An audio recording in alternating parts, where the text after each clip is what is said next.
Jamaah. Yeay. Oh jamaah. Yeay. Alhamdulillah. Mana tepuk tangannya dari Lahat Sumatera Selatan, Palembang, Masya Allah. Dan juga jamaah Islam itu dan rahmati Allah. Masih di tema kita pagi hari ini. Please, kalau aku marah, tenangin aku ya. Masya Allah. Dan coba kita lihat lagi sebuah video tayangan. Gambaran tentang suami istri kalau abis marahan kayak gimana sih. Coba kita lihat tayangannya. Ini dia nih.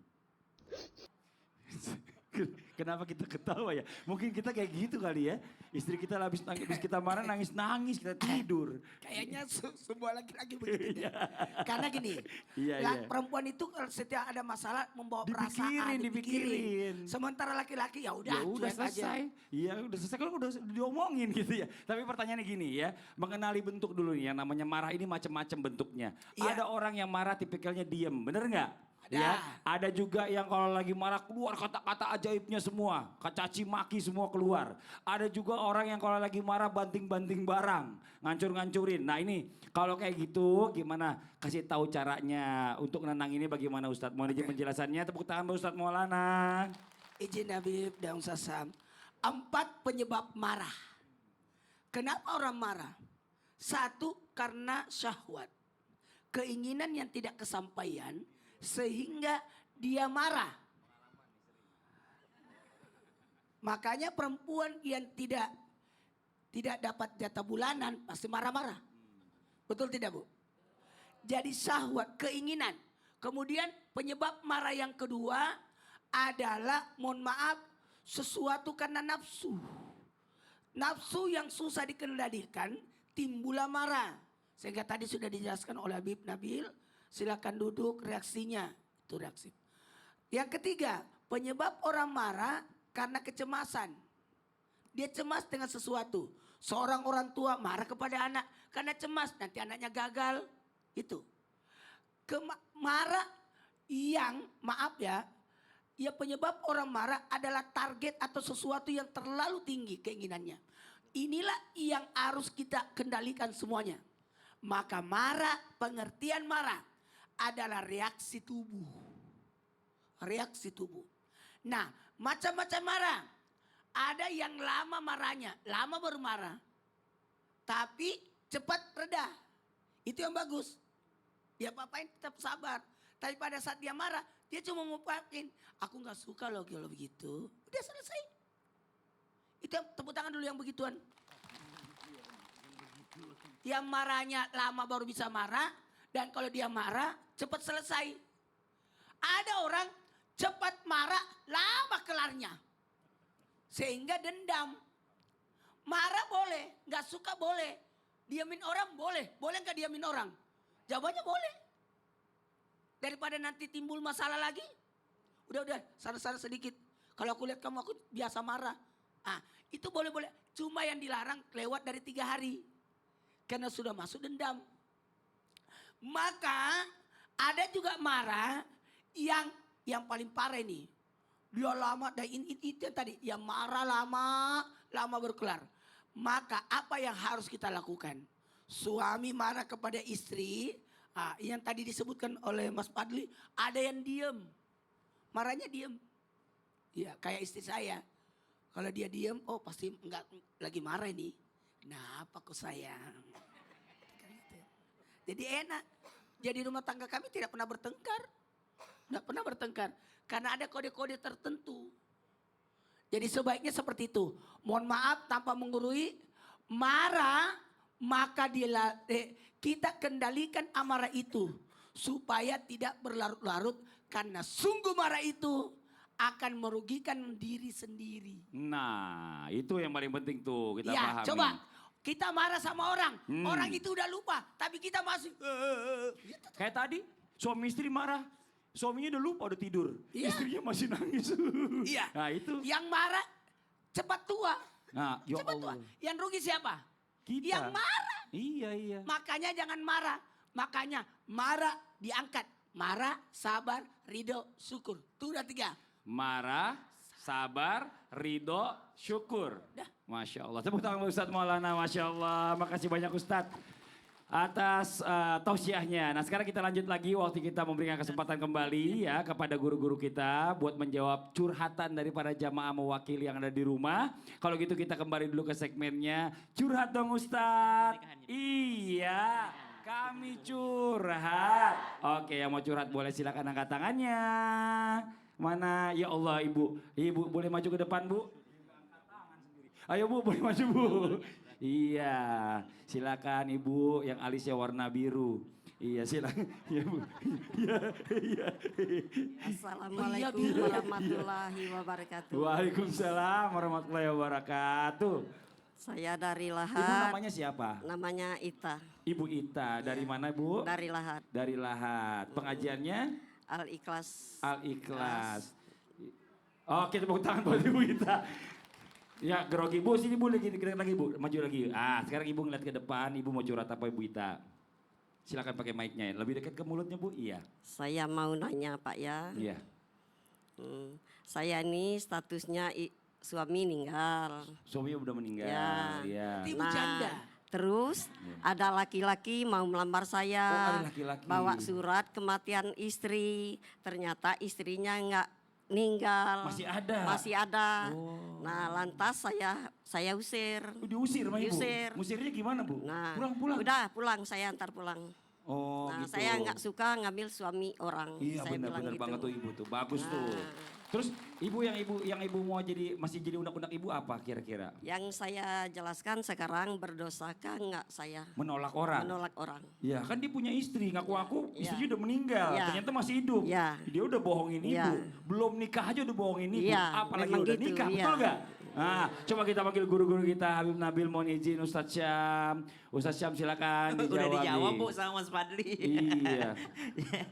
Jadi kalau dikatakan berdosakah saya, jangankan ibu dilamar oleh seorang yang ngaku duda. Oh ada orang kaya, orang ini terus ibu nolak ya itu hak ibu subhanallah. Ibu suruh pulang pun itu hak ibu.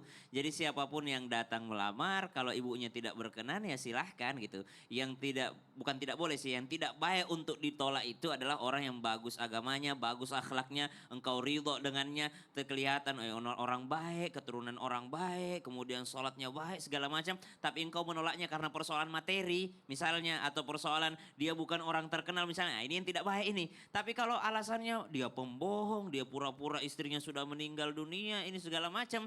Nah ini hak ibu untuk menolaknya. Apalagi ada kebohongan di awal, ada unsur penipuan di awal, bawa-bawa surat kematian istrinya padahal masih hidup istrinya Bu ya.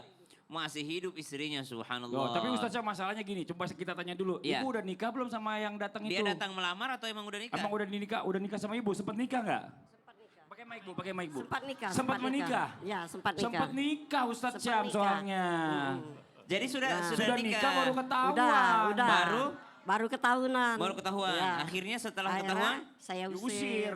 Udah saya antar pulang aja. Berarti itu suaminya numpang Saya- di rumah ibu. itu Iya. rumah siapa Bu? Rumah ibu. Oh rumah ibu. Iya. Udah rumah ibu, dapur ibu subhanallah. Memang ibu Astagfirullahaladzim. sudah berhak lah. Maksudnya berhak untuk mengusir. Kenapa? Karena ini terjadi penipuan. Tapi selain mengusir, lebih baik diperjelas statusnya. Maksudnya apa? Ini sekarang saya mau ke pengadilan agama untuk menggugat cerai gitu. Karena ada terjadi penipuan sebelumnya. Kalau diusir doang, ibu masih statusnya sebagai istrinya soalnya. Kenapa? Karena diusir doang. Tidak ada kejelasan dalam ikatan daripada pernikahannya tadi. Karena udah dinikahi. Tadi pertanyaan di awal kirain cuma baru ngelamar doang ibu. Iya. Kalau ibu ya rugi. Ya, memang Kalau sempat ibu udah tuh, nikah. ibu nggak bisa nikah lagi mau Ustadz Maulana ntar. Iya karena masih status pernikahan masih ada. Sama-sama bawa-bawa. Ini aja mau jujur. Nah, terus lanjut nih Habib nih, Habib mau izin Nabil. Habib nih. Kalau pertanyaan ibu tadi, saya dosa nggak nih ngusir suami karena memang dia bohongin saya nikahnya tuh ternyata udah punya istri. Nah itu bagaimana Habib? Dosa nggak ibunya? Iya baik, jadi gini Ibu dan juga para pemirsa ya tadi menguatkan apa yang disampaikan Ustadz Syam. Jadi ada kaidah usul. Dalam ilmu usul fikih ada kaidah begini. Al-muslimuna ala syurutihim. Orang muslim itu dipegang berdasarkan syaratnya. Kalau kita jual beli, lalu jual beli itu nipu, maka batal jual beli. Nauzubillah. Ya. Nah maka kalau misalnya kita jual beli di pasar dan sebagainya itu harus jelas. Kalau ada cacat kasih tahu, tidak boleh disembunyikan. Kalau disembunyikan akadnya batal. Ya. Nah begitu pun juga seperti tadi pernikahan, kalau kemudian ada yang disembunyikan dan kemudian orang itu tidak ridho, maka berhak ibu untuk membatalkan itu. Satu. Yang kedua, pertama penipuan tadi. Ya, kemudian yang kedua saya tidak tahu juga niatnya apa itu ya. Orang menikahi apa mungkin karena ibu punya rumah segala macam terus dia menikahi begitu kan. Sehingga dia bisa numpang di situ. Tapi intinya adalah ke depan ibu perlu hati-hati ya bahwa ketika kita menikah kita harus betul-betul mengetahui latar belakang dari calon. Ya, kalau calon kita itu duda dipastikan dudanya, rumahnya di mana dan sebagainya. Bener. Jangan sampai kemudian kita beli kucing dalam karung gitu Ibu ya. Udah Pak, Udah udah saya kontrol dicek. 3 kali dicek. Oh gitu. Ya, namanya orang kampung, istrinya jam 12 ke kebun. Oh. Saya udah 3 kali. 3 kali datang. Datang dicek. Dicek. Nggak Nah. ada istrinya pada saat itu. Memang nggak ada istrinya, udah 3 kali datang ke rumah. Oh, tiba-tiba nongol istrinya. Ya. Ini istrinya tuh Kang Sulap atau Nah. bagaimana ini? Tiba-tiba nongol ya. Tapi ini Bu, Masya Allah Ibu harus tadi dijelaskan ya untuk memperjelas lagi statusnya Ibu biar Ibu juga nggak rugi sendiri ya. Oke, terima kasih banyak Ibu. Nah ini buat jamaah Islam itu yang di rumah nih jangan kemana-mana dulu nih. Ada informasi menarik ya dari Ustadz Maulana. Ini dia, silakan Ustadz. Assalamualaikum. Kok kelihatannya merenggut gitu sih Bu? Waalaikumsalam. Saya lagi kesel sama suami yang suka begadang. Jadi berat badannya bertambah, matanya juga susah baca. Kalau lihat HP layarnya terang banget. Terus udah mulai pikun sama gampang kena flu, Ustadz. Suami ibu sudah di atas 50 tahun ya? Iya, Ustadz. Kalau sudah usia lanjut, memang fungsi tubuh tidak sebaik saat muda. Tapi tenang, saya punya solusinya. Ini dia, Renovit Gold. Renovit Gold multivitamin dan mineral untuk usia 50 tahun ke atas. Dilengkapi dengan 25 vitamin dan mineral. Renovit Gold juga mengandung zat aktif lainnya seperti beta karoten dan lutein untuk jaga fungsi mata. Ekstrak uverzin untuk menjaga daya ingat serta L-carnitin untuk mencegah obesitas. Saya rutin minum Renovit Gold setiap hari, apalagi untuk persiapan Ramadan biar stamina tetap prima. Tapi Renovit Gold mengandung gula nggak? Aman Bu, karena Renovit Gold tidak mengandung gula. Aman dikonsumsi penderita diabetes dan sudah bersertifikasi halal. Sehari diminum berapa kaplet, Ustadz? Cukup minum 1 kaplet setiap hari setelah makan. Renovit Gold tersedia dalam kemasan botol 30 kaplet dan strip berisi 4 kaplet. Praktis banget Bu. Ibu bisa buruan beli deh sekarang. Apalagi sudah menjelang bulan Ramadan. Saya punya anak dan keponakan yang masih di usia produktif. Mereka bagaimana, Ustadz? Untuk yang masih di usia produktif, ini dia. Minum Renovit setiap hari. Dilengkapi dengan 26 vitamin dan mineral untuk menjaga kesehatan dan daya tahan tubuh. Saya mau beli buat anak dan suami hari ini deh. Belinya di mana, Ustadz? Renovit dan Renovit Gold bisa dibeli di apotek terdekat atau di e-commerce. Untuk tahu manfaat Renovit dan Renovit Gold, follow akun Instagram dan TikTok @renovitmultivitamin. Renovit dan Renovit Gold siap jaga kesehatan dan daya tahan tubuh. Nah, jamaah jangan kemana-mana ya. Tetap di Samitinda, jamaah-jamaah. Alhamdulillah. Nah, buat jamaah di rumah nih, ayo buruan beli. Ibu juga. Pokoknya beritahukan untuk persiapan bulan Ramadan. Ya.